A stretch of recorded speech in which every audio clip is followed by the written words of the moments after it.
పంచతంత్ర కథలు. పావురాలు వేటగాడు. ఒక చెరువు గట్టున ఉన్న పెద్ద పొదలో ఒక మొసలి పులి నివసిస్తుంది. అది ఆ దారిలో పోవుచున్న బాటసారినొకనిని చూచి, "ఓ బాటసారి, ఇదిగో నా వద్ద ఒక బంగారు కడియం ఉంది.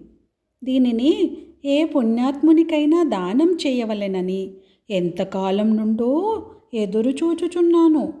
అదృష్టవశమున ఈరోజు నీవు కనబడినావు. నాయందు దయతలచి ఆ చెరువులో శుద్ధిగా స్నానం చేసి వచ్చి ఈ బంగారు కంకణము తీసుకో" అని తన వద్దనున్న బంగారు కడియము చూపినది. దగదగమని మెరుస్తున్న ఆ కడియమును చూడగానే బాటసారికి ఆశ ఒప్పుకుంది. కానీ అక్కడున్న పక్షులంతా న్యాయనిర్ణేతగా ఉంటామేమో అనే భయంతో ఇప్పుడు మనం ఉన్న మధ్య చెట్టుతో మధ్యలో ఉన్న రావి చెట్టు, మరొక ఆ తర్వాత వచ్చే జడల మర్రి చెట్టును దాటుకొని ధైర్యం తెచ్చి మళ్ళీ ఇక్కడికి రావాలి.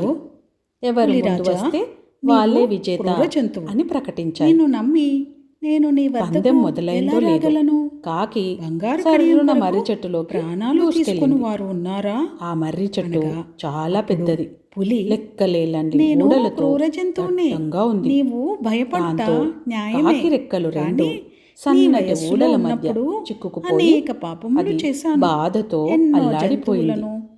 పిచ్చుక సన్నగా చిన్నగా ఉండడం వల్ల కొమ్మలోకి దూరి ఆకుల మధ్య ఖాళీ చేసుకుంటూ బయటికి వచ్చి గమ్యస్థానానికి చేరుకుని విజేతగా నిలిచింది. మొద్దు వారినవి కాకి ఊడల మధ్యలో చిక్కుకుందని పిచ్చుక చాలా బాధపడలేదు. కాకి ఎలాగైనా సాయం చేయాలని అనుకుంది. అప్పుడు పిచ్చుక పిట్ట దగ్గరికి వెళ్ళి కాకిని కాపాడమని అడిగింది.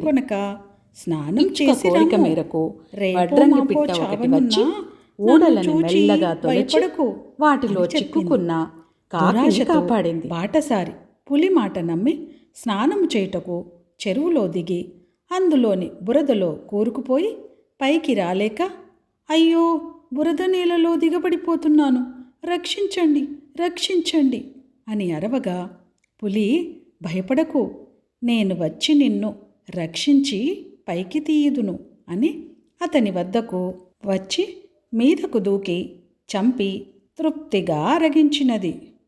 అలా బాటసారి దురాశకు పోయి దుర్మరణం పాలయ్యాడు.